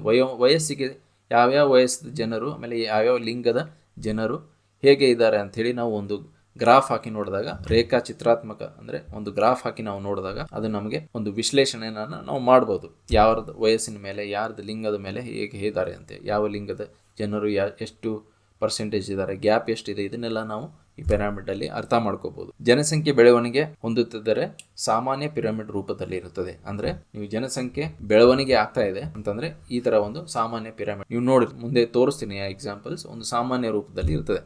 ಆದರೆ ಈ ಪಿರಮಿಡ್ ಇಂದ ನಮಗೆ ಏನು ನಾವು ವಿಶ್ಲೇಷಣೆ ಮಾಡ್ಬೋದು ಅಂತಂದರೆ, ವಯೋಮಾನದ ಸಂಯೋಜನೆ ಹೇಗಿದೆ ಮತ್ತು ಲಿಂಗದ ಸಂಯೋಜನೆ ಹೇಗಿದೆ ಅಂತೇಳಿ ನಾವು ವಿಶ್ಲೇಷಣೆ ಮಾಡ್ಬೋದು. ಯಾವ ಹಂತದಲ್ಲಿ ಎಷ್ಟು ವಯಸ್ಸಿನಾದರೂ ಇದ್ದಾರೆ, ಎಷ್ಟು ಯಾವ ಲಿಂಗದ ಜನರು ಎಷ್ಟು ಇದ್ದಾರೆ ಅಂಥೇಳಿ ವಿಶ್ಲೇಷಣೆಯನ್ನು ನಾವು ಆ ಪಿರಾಮಿಡ್ ನೋಡಿ ಮಾಡ್ಬೋದು. ಪ್ರತಿ ವಯಸ್ಸಿನ ವ್ಯಾಪ್ತಿಯಲ್ಲಿ ಎಷ್ಟು ಜನರು ವಾಸಿಸುತ್ತಿದ್ದಾರೆ ಅಂತ ಕೂಡ ನಾವು ತಿಳಿಬಹುದು. ಆಮೇಲೆ ಹೆಣ್ಣು ಮಕ್ಕಳ ಜೀವಿತಾವಧಿ ಏನಾಗಿದೆ ಅಧಿಕ ಇರೋದ್ರಿಂದ ನಿರೀಕ್ಷಿತ ಜೀವಿತಾವಧಿ ಅಂದರೆ ಲೈಫ್ ಎಕ್ಸ್ಪೆಕ್ಟೆನ್ಸಿ ಏನಿದೆ ಹೆಣ್ಣು ಮಕ್ಕಳದ್ದು ಅಧಿಕ ಇರ್ತದೆ ಅಂಥೇಳಿ ಪಿರಾಮಿಡಲ್ಲಿ ನಾವು ನೋಡ್ಬೋದು, ವಿಶ್ಲೇಷಣೆ ಮಾಡ್ತದೆ ಅದ್ರ. ಆಮೇಲೆ ವಯಸ್ಸಾದವರಲ್ಲಿ ಮಹಿಳೆಯರು ಹೆಚ್ಚಿರ್ತಾರೆ, ಯಾಕಂತಂದರೆ ಅವರ ಜೀವಿತ ಅವಧಿ ಇಲ್ಲಿ ಅಧಿಕವಾಗಿದೆ. ಹಾಗಾಗಿ ವಯಸ್ಸಾದವರಲ್ಲಿ ನಾವು ಮಹಿಳೆಯರನ್ನ ಹೆಚ್ಚು ನೋಡ್ಬೋದು ಈ ಪಿರಾಮಿಡಲ್ಲಿ. ಅದನ್ನು ಆ ಪಿರಾಮಿಡಿಂದ ನಮಗೆ ಸ್ಪಷ್ಟವಾಗ್ತದೆ. ಆಮೇಲೆ ರಾಷ್ಟ್ರ ಒಂದು ಅಧಿಕ ಫಲವಂತಿಕೆಯಿಂದ ಕಡಿಮೆ ಫಲವಂತಿಕೆ ದರಕ್ಕೆ ಪರಿವರ್ತನೆ ಆಗುವ ಸ್ಪಷ್ಟ ಚಿತ್ರಣ. ಈ ಪಿರಾಮಿಡ್ದಿಂದ ನಮಗೆ ಏನು ಗೊತ್ತಾಗುತ್ತೆ ಅಂತಂದ್ರೆ ರಾಷ್ಟ್ರ ಒಂದು ಅಧಿಕ ಫಲವಂತಿಕೆಯಿಂದ ಕಡಿಮೆ ಫಲವಂತಿಕೆ ದರಕ್ಕೆ ಹೋಗುವುದನ್ನು ನಾವು ಸ್ಪಷ್ಟವಾಗಿ ಈ ಪಿರಾಮಿಡ್ಗಳಲ್ಲಿ ವಿಶ್ಲೇಷಣೆ ಮಾಡಬಹುದು. ಹಾಗಾದರೆ ಇದರಲ್ಲಿ 3 ವೆರೈಟಿಯ ಒಂದು ಪಿರಾಮಿಡ್ಗಳಿವೆ, ಅಂದರೆ ವಿಧಗಳು. ಒಂದು ವಿಧ ಅಂದರೆ ಸ್ಥಿರ ಪಿರಾಮಿಡ್ ಅಥವಾ ಸ್ಟೇಷನರಿ ಪಿರಾಮಿಡ್ ಅಂತೇಳಿ ನಾವು ಇಂಗ್ಲೀಷಲ್ಲಿ ಕರಿತೀವಿ. ವಿಸ್ತಾರ ಪಿರಾಮಿಡ್ ಅಥವಾ ಎಕ್ಸ್ಪಾನ್ಸಿವ್ ಪಿರಾಮಿಡ್ ಅಂತೇಳಿ ಕರಿತೀವಿ. ಆಮೇಲೆ ಕೊನೆಯದಾಗಿ ಕನ್ಸ್ಟ್ರಕ್ಟಿವ್ ಪಿರಾಮಿಡ್ ಅಥವಾ ಸಂಕುಚಿತ ಪಿರಾಮಿಡ್ ಅಂತ ನಾವು ಕನ್ನಡದಲ್ಲಿ ಕೂಡ ಅದನ್ನು ಹೇಳ್ಬೋದು. ಈ ಪಿರಾಮಿಡ್ ವಿಧಗಳು, ಮೊದಲಿಗೆ ಸ್ಥಿರ ಪಿರಾಮಿಡ್ ಅಂದರೆ ಏನು? ಸ್ಥಿರ ಪಿರಾಮಿಡ್ ಅಂತಂದರೆ ಜನಸಂಖ್ಯೆ ಏನಿದೆ ಶೇಕಡಾವಾರು ಪ್ರಮಾಣದಲ್ಲಿ ಕಾಲಾನಂತರದಲ್ಲಿ ಬದಲಾವಣೆ ಆಗಿದೆ. ಸಮ ಪ್ರಮಾಣದ ಜನನ ಮತ್ತು ಮರಣ ಇರೋದ್ರಿಂದ ಸ್ಥಿರ ಪಿರಾಮಿಡ್ ಸ್ಥಿರವಾಗಿದೆ. ಪಾಪ್ಯುಲೇಷನ್ ಇಲ್ಲಿ ಏರಿಕೆನೂ ಆಗ್ತಿಲ್ಲ, ಕಡಿಮೆನೂ ಆಗ್ತಾ ಇಲ್ಲ. ಸ್ಥಿರತೆ ಏಕಿದೆ ಅಂತಂದ್ರೆ ಮರಣ ಮತ್ತು ಜನನ ಪ್ರಮಾಣ ಇಲ್ಲಿ ಹೆಚ್ಚು ಕಡಿಮೆ ಒಂದೇ ತರ ಇದೆ. ವಿಸ್ತಾರ ಪಿರಾಮಿಡ್ ಅಂತಂದ್ರೆ ಇದೊಂದು ಟಿಪಿಕಲ್ ಒಂದು ಬೆಳವಣಿಗೆ ಆಗ್ತಾ ಇರುವಂಥ ದೇಶದ ಸೂಚನೆ. ಇದು ಬೆಳವಣಿಗೆ ಆಗ್ತಾ ಇರುವಂಥ ದೇಶದ ಸೂಚನೆ ಯಾಕಂತಂದ್ರೆ ಹೆಚ್ಚಿನ ಜನನ ಪ್ರಮಾಣ ಮತ್ತು ಕಡಿಮೆ ಜೀವಿತಾವಧಿ. ಯಾಕಂದ್ರೆ ಇನ್ನೂ ಬೆಳವಣಿಗೆ ಹೊಂದುತ್ತಾ ಇದೆ. ಒಂದು ಬಡ ರಾಷ್ಟ್ರ ಇದೆ, ಅದು ಬಡ ರಾಷ್ಟ್ರ ಬೆಳವಣಿಗೆ ಹೊಂದಬೇಕಾದ್ರೆ ನಾವು ಇಲ್ಲಿ ಏನ್ ನೋಡ್ತೀವಿ ಅಂತಂದ್ರೆ ಕಡಿಮೆ ಜೀವಿತಾವಧಿ. ಆದ್ರೆ ಜನನ ಪ್ರಮಾಣ ಹೆಚ್ಚಿರೋದ್ರಿಂದ ಏನಾಗುತ್ತೆ, ಚಿಕ್ಕ ವಯಸ್ಸಿನ ಜನಸಂಖ್ಯೆ ಏನಿದೆ ಅಧಿಕವಾಗಿ ಬೆಳೀತಾ ಇದೆ. ನೀವು 0ಯಿಂದ 10 ಅಥವಾ 15 ವರ್ಷದ ನಾವು ಪಾಪ್ಯುಲೇಷನ್ ಅನ್ನು ನೋಡಿದ್ರೆ ಬಹಳ ಅಧಿಕ ಪ್ರಮಾಣದಲ್ಲಿ ಇಂಥ ದೇಶದಲ್ಲಿ ಬೆಳೀತಾ ಇರ್ತವೆ. ಜನಸಂಖ್ಯೆನ ನಾವು ವೇಗವಾಗಿ ಬೆಳೆಯುವುದನ್ನ ಕೂಡ ವಿಸ್ತಾರ ಪಿರಾಮಿಡ್ ಅಲ್ಲಿ ನಾವು ನೋಡಬಹುದು. ಆಮೇಲೆ ಪ್ರತಿ ಜನನ ಸಮೂಹ ಕಳೆದ ವರ್ಷ ಗಾತ್ರಕ್ಕಿಂತ ದೊಡ್ಡದಾಗಿದೆ. ಅಂದ್ರೆ ಇಲ್ಲಿ ಜನನ ಪ್ರಮಾಣ ಜಾಸ್ತಿ ಇರೋದ್ರಿಂದ ಇಲ್ಲಿ ಜನನ ಸಮೂಹ ಏನಿದೆ, ನೀವು ಕಳೆದ ವರ್ಷ ಬಾರಿಗೆ ನೋಡಿದ್ರೆ ಈ ಊರಲ್ಲಿ ಕಳೆದ ವರ್ಷದಲ್ಲಿ ಎಷ್ಟು ಜನಸಂಖ್ಯೆ ಇದ್ರು, ಆಮೇಲೆ ಮುಂದಿನ ವರ್ಷದಲ್ಲಿ ಈ ಊರಲ್ಲಿ ಎಷ್ಟು ಜನಸಂಖ್ಯೆ ಅಂತ ಇದ್ದಾಗೆ ನೀವು ಹಿಂದಿನ ಇದಕ್ಕಿಂತ ಮುಂದಿನ ವರ್ಷದಲ್ಲಿ ಡೆಫಿನೆಟ್ ಆಗಿ ನೀವು ಒಂದು ದೊಡ್ಡ ಗಾತ್ರವನ್ನ ನೋಡ್ತೀರಿ. ವೇಗವಾದ ಬೆಳವಣಿಗೆ ಇಲ್ಲಿ ಹೊಂದುತ್ತಾರೆ. ಅದೇ ನಾವು ಸಂಕುಚಿತ ಪಿರಮಿಡ್, ಇದು ಅಭಿವೃದ್ಧಿ ಹೊಂದಿದ ರಾಷ್ಟ್ರಗಳಿಗೆ ಈ ಸಂಕುಚಿತ ಪಿರಮಿಡ್ ಸೆಟ್ ಆಗ್ತದೆ. ಸೊ ಸಂಕುಚಿತ ಪಿರಮಿಡ್ ಅಲ್ಲಿ ಜನಸಂಖ್ಯಾ ಪಿರಮಿಡ್ ಅಲ್ಲಿ ಕೆಳಗ ಭಾಗದಲ್ಲಿ ಸಂಕುಚಿತತೆ ಅಂದರೆ ಕಡಿಮೆ ವಯಸ್ಸಿನವರು, ಸಂಕುಚಿತತೆ ಬೆಳವಣಿಗೆ ಅವ್ರದ್ದು ಕಡಿಮೆ ಆಗ್ತಾ ಇದೆ, ಅಂದರೆ ಜನಸಂಖ್ಯೆ ಕಡಿಮೆ ಆಗ್ತಾ ಇದೆ ಸಣ್ಣ ವಯಸ್ಸಿನ ಪಿರಮಿಡ್ ಅಲ್ಲಿ ನೋಡಿದಾಗ. ಸಾಮಾನ್ಯವಾಗಿ ಸರಾಸರಿಗಿಂತ ಅಧಿಕ ಇದೆ. ಆಮೇಲೆ ಜನರ ಜೀವಿತಾವಧಿ ಕೂಡ ಇಲ್ಲಿ ಅಧಿಕವಾಗಿದೆ, ಕಡಿಮೆ ಮರಣ ಪ್ರಮಾಣ ಕೂಡ ಕಡಿಮೆ ಆಗಿದೆ. ನಾನಾಗಲೇ ಹೇಳಿದಂಗೆ ಕಿರಿಯರ ಜನಸಂಖ್ಯೆಯಲ್ಲಿ ಶೇಕಡಾವಾರು ಕಡಿಮೆ ಆಗಿದೆ. ಇಲ್ಲಿ ಅತ್ಯಂತ ಅಭಿವೃದ್ಧಿ ಹೊಂದಿದಂತಹ ರಾಷ್ಟ್ರ. ಸಂಕುಚಿತ ಪಿರಮಿಡ್ ಯಾವುದಕ್ಕೆ ಸೆಟ್ ಆಗ್ತದೆ ಅಂದ್ರೆ ಇದು ಅಭಿವೃದ್ಧಿ ಹೊಂದಿದಂತಹ ರಾಷ್ಟ್ರಕ್ಕೆ ಸೆಟ್ ಆದರೆ, ವಿಸ್ತಾರ ಪಿರಮಿಡ್ ಏನಿದೆ ಅಭಿವೃದ್ಧಿ ಬಡ ರಾಷ್ಟ್ರದಿಂದ ಒಂದು ಅಭಿವೃದ್ಧಿ ಹೊಂದುತ್ತಿರುವ ರಾಷ್ಟ್ರಕ್ಕೆ ಇದು ಸೆಟ್ ಆಗುತ್ತದೆ. ಆಮೇಲೆ ಸ್ಥಿರ ಪಿರಮಿಡ್ ಅಂತಂದ್ರೆ ಸ್ಥಿರ ಪಿರಮಿಡ್ ಒಂದು ಪೂರ್ತಿಯಾದ ಒಂದು ಬಡ ರಾಷ್ಟ್ರ, ಯಾವುದೇ ಸವಲತ್ತು ಇಲ್ಲದೇ ಇರುವಂತ ಒಂದು ರಾಷ್ಟ್ರಕ್ಕೆ ಕೂಡ ಇದು ಸೆಟ್ ಆಗ್ತದೆ. ಸೊ ಅದೇ ಪಿರಮಿಡ್ನ ನಾವಿಲ್ಲಿ ಎಕ್ಸಾಂಪಲ್ಸ್ ಆಗಿ ನೋಡಿದಾಗ, so slow growth rate United States, ನಾನು ಆಗಲೇ ಹೇಳಿದೆ ಸ್ಟೇಷನರಿ ಪಿರಮಿಡ್ ಒಂದು ತೀರಾ ಯಾವುದೇ ಬೆಳವಣಿಗೆ ಅಥವಾ ತೀರಾ ಬಡತನದಲ್ಲಿ ಇರುವಂತಹ ರಾಷ್ಟ್ರ ಅಥವಾ ಅಭಿವೃದ್ಧಿ ಹೊಂದಿದ ರಾಷ್ಟ್ರಕ್ಕೆ ನಾವು ಸ್ಟೇಷನರಿ ಪಿರಮಿಡ್ ಇದು ಸೆಟ್ ಆಗ್ತದೆ. ಸೊ ಸ್ಲೋ ಗ್ರೋತ್ ಅನ್ನ ನೋಡ್ತೀರಿ. ಇಲ್ಲಿ ಸಣ್ಣ ವಯಸ್ಸಿನಲ್ಲಿ ಏನ್ ಮಾಡ್ತೀರಿ ನೀವು, ಗ್ರೋತ್ ಅನ್ನ ಕಡಿಮೆ ನೋಡ್ತೀರಿ. ಇಲ್ಲಿ ಮೇಲ್ ಫೀಮೇಲ್ ಆಗಲಿ ಹೇಳಿದಲ್ಲ, ಲಿಂಗದ ಪ್ರಕಾರ ನಾವು ವಿಶ್ಲೇಷಣೆ ಮಾಡಬಹುದು. ಸೊ ಯಾವ ವಯಸ್ಸಿನವರು ಯಾವ ಲಿಂಗದವರು ಎಷ್ಟು ಇದ್ದಾರೆ ಅಂತ ಹೇಳಿ. ಅದೇ ರ್ಯಾಪಿಡ್ ಗ್ರೋತ್ ಅಂತಂದ್ರೆ ಈಗ ಬಡ ರಾಷ್ಟ್ರ, ಒಂದು ಅಭಿವೃದ್ಧಿ ಹೊಂದುತ್ತಿರುವ ರಾಷ್ಟ್ರದ, ಯಾಕಂದ್ರೆ ಕಡಿಮೆ ವಯಸ್ಸಿನ ಜನರು ಇಲ್ಲಿ ಅಧಿಕವಾಗಿರ್ತಾರೆ. ಸೊ ನೆಗೆಟಿವ್ ಗ್ರೋತ್ ಅಥವಾ ಕ್ಷೀಣಿಸುವಂತ ಅಥವಾ ಸಂಕುಚಿತ ಪಿರಾಮಿಡ್ ನಾವು ನೋಡಿದ್ರೆ ಇಲ್ಲಿ ಕನ್ಸ್ಟ್ರಕ್ಟಿವ್ ಪಿರಾಮಿಡ್ ಅಂತ ಹೇಳಿ ಕರಿತೀವಿ. ಸೊ ಈ ಪಿರಾಮಿಡ್ ಅಲ್ಲಿ ನಾನು ಆಗ್ಲೇ ಹೇಳದಂಗೆ ಯುರೋಪಿನ ಕೆಲ ದೇಶಗಳಲ್ಲಿ ಇದನ್ನ ನಾವು ನೋಡ್ಬೋದು. ಸೊ ಅವರ ಜನಸಂಖ್ಯೆನ ಯುರೋಪಿನ ಕೆಲ ದೇಶಗಳು, ಜಪಾನ್, ಸೌತ್ ಕೊರಿಯಾ ಇಂಥ ದೇಶಗಳನ್ನ ಪಾಪ್ಯುಲೇಷನ್ ನಾವು ತಗೊಂಡು ಆ ಡೇಟಾವನ್ನು ತಗೊಂಡು ನಾವಿಲ್ಲಿ ಅನಲೈಸ್ ಮಾಡಿದಾಗ, ಅವ್ರ ಡೇಟಾವನ್ನು ತಗೊಂಡು ನಾವು ಒಂದು ಪಿರಮಿಡ್ ಆಕಾರದಲ್ಲಿ ಅದನ್ನ ನೋಡೋದಾದ್ರೆ ಇಲ್ಲಿ ನಮ್ಗೆ ಏನು ಗೊತ್ತಾಗುತ್ತೆ, ಕಡಿಮೆ 95ರಿಂದ 99 ಒಳಗಡೆ ಅವರ ಬೆಳವಣಿಗೆ ದರ ತೀರಾ ಕಡಿಮೆ ಆಗಿದೆ. ಇಲ್ಲಿ ನೋಡಿ ಅದೇ ಎಕ್ಸ್ಪಾನ್ಸಿವ್ ಅಲ್ಲಿ ಬೆಳವಣಿಗೆ ದರ ಜಾಸ್ತಿ ಆಗ್ತಾ ಹೋಗ್ತಾ ಇದೆ, ಇಲ್ಲಿ ಬೆಳವಣಿಗೆ ದರ ಸ್ಥಿರವಾಗಿದೆ. ಈ 3 ಪಿರಮಿಡ್ ವಿಧಗಳ ಬಗ್ಗೆ ನಿಮಗೆ ಇಲ್ಲಿ ಅರ್ಥ ಆಯ್ತು ಅಂತ ಅನ್ಕೊಂಡಿರಿ. ಸೊ ಕ್ವೆಶನ್ಸ್ ಇದ್ರ ಬಗ್ಗೆ ನಾವು ಡಿಸ್ಕಸ್ ಮಾಡೋದು ಅಂತಂದ್ರೆ, ಸ್ಥಿರ ಪಿರಮಿಡ್ ಬಗ್ಗೆ ನಿಮಗೆ ಒಂದು ಹೇಳಿಕೆಯನ್ನ ಕೊಟ್ಟು ಇದು ಯಾವ ಪಿರಮಿಡ್ಗೆ ಸೆಟ್ ಆಗುತ್ತೆ ಅಂತ ಹೇಳಿ ಒಂದು ಪ್ರಶ್ನೆ ಬರ್ಬೋದು. ಅಂಥದ್ರಲ್ಲಿ ನಾವು ಜನಸಂಖ್ಯೆ ಶೇಕಡಾವಾರು ಪ್ರಮಾಣ ಕಾಲಾನಂತರದಲ್ಲಿ ಬದಲಾವಣೆ ಆಗದೆ ಸಮ ಪ್ರಮಾಣದ ಜನನ ಮತ್ತು ಮರಣ ಯಾವ ಪಿರಮಿಡ್ಗೆ ಸೆಟ್ ಆಗುತ್ತದೆ ಅಂತ ಬಂದಾಗ ಅದನ್ನು ನಾವು ಸ್ಥಿರ ಪಿರಮಿಡ್ ಅಂತೇಳಿ ಆಯ್ಕೆ ಮಾಡಬೇಕಾಗುತ್ತೆ. ಅದೇ ಏನು ಹೆಚ್ಚಿನ ಜನನ ಪ್ರಮಾಣ ಇದ್ದು ಕಡಿಮೆ ಜೀವಿತಾವಧಿ ಇದು ಯಾವ ಪಿರಮಿಡ್ಗೆ ಇದು ಸೆಟ್ ಆಗ್ತದೆ ಅಂತ ನೋಡಿದಾಗ ನೀವು ವಿಸ್ತಾರದ ಪಿರಮಿಡ್ಗೆ ಅದನ್ನ ಹೋಲಿಕೆ ಮಾಡಬಹುದು. ಆಯ್ಕೆ ಇದ್ದಲ್ಲಿ ಚೂಸ್ ಮಾಡಬಹುದು. ಆಮೇಲೆ ಸಂಕುಚಿತ ಪಿರಮಿಡ್ ವಿಷಯಕ್ಕೆ ಬಂದಾಗ ಇಲ್ಲಿ ಒಂದು ಕ್ವಶನ್ ಏನಂತಂದ್ರೆ ಕಿರಿಯ ಜನಸಂಖ್ಯೆ ಶೇಕಡಾವಾರು ಕಡಿಮೆ ಆಗ್ತಾ ಇದೆ, ಇದು ಯಾವ ಪಿರಮಿಡ್ಗೆ ಸರಿಯಾದ ಹೇಳಿಕೆ ಅಂತ ಹೇಳಿ ಕ್ವಶನ್ ಬಂದಾಗ ನೀವು ಸಂಕುಚಿತ ಪಿರಮಿಡ್ ಅನ್ನೋ ಒಂದು ಆಯ್ಕೆಯನ್ನ ಪಿಕ್ ಮಾಡಬೇಕಾಗತ್ತೆ. ಅದೇ ಥರ ಎಕ್ಸಾಂಪಲ್ಸ್ ಕೂಡ ಇದೆ. ಓಕೆ, ಸೊ ಮುಂದಿನ ವಿಡಿಯೋದಲ್ಲಿ ನಾವು ಇನ್ನು ಜನಸಂಖ್ಯೆ ರಿಲೇಟೆಡ್ ಅಂದರೆ 2011ರಲ್ಲಿ ಕೊನೆಯ ಸೆನ್ಸಸ್ ಆಗಿತ್ತು. ಆ ಕೊನೆಯ ಸೆನ್ಸಸ್ ಮೇಲೆ ಕೆಲವೊಂದು ಅಂಕಿಅಂಶಗಳನ್ನು ನಾನು ಮುಂದಿನ ವಿಡಿಯೋಗಳಿಗೆ ನಿಮ್ಮ ಮುಂದೆ ಇಡ್ತೀನಿ. ಯಾಕಂದರೆ ಅದರ ಮೇಲೆ ಸುಮಾರು ಕ್ವಶನ್ಸ್ ಬರ್ತಾ ಇರ್ತವೆ. ಯಾಕಂದರೆ ಅಂಕಿಅಂಶಗಳು ಅಂತಂದರೆ ಬರೀ ಜನಸಂಖ್ಯೆ ಅಷ್ಟೇ ಅಲ್ಲ, ಅದರಲ್ಲಿ ಮೇಲು ಫೀಮೇಲು, ಆಮೇಲೆ ಯಾವ ರಾಜ್ಯದ್ದು ಎಷ್ಟು, ನಮ್ಮ ದೇಶದ ಒಟ್ಟಾಗಿ ಎಷ್ಟಿತ್ತು, ಈ ಥರ. ಆಮೇಲೆ ನಮ್ಮ ಫಲವಂತಿಕೆ ಎಷ್ಟು, ಈಗಿನ ಫಲವಂತಿಕೆ ನಮಗೆ ಎಷ್ಟಿದೆ, ಇದನ್ನೆಲ್ಲ ಡೀಟೇಲ್ಸ್ನ ನಾನು ಮುಂದಿನ ವಿಡಿಯೋದಲ್ಲಿ ನಿಮ್ಮ ಮುಂದೆ ತರ್ತೀನಿ. ಸೊ ಹಾಗಾಗಿ ಖಂಡಿತವಾಗ್ಲೂ ನೀವು ಮುಂದಿನ ವಿಡಿಯೋ ಮಿಸ್ ಮಾಡ್ಕೋಬೇಡಿ. ಸೊ ಈ ವಿಡಿಯೋ ನಿಮಗೆ ಇಷ್ಟ ಆದರೆ ನಮ್ಮ ವಿಡಿಯೋನ ಲೈಕ್ ಮಾಡಿ, ಶೇರ್ ಮಾಡಿ ಮತ್ತು ಸಬ್ಸ್ಕ್ರೈಬ್ ಮಾಡಿ. ಮುಂದಿನ ವಿಡಿಯೋಕ್ಕಾಗಿ ನೀವು ಕಾಯ್ತಾ ಇರಿ. ಅಲ್ಲಿವರೆಗೂ thank you all for watching.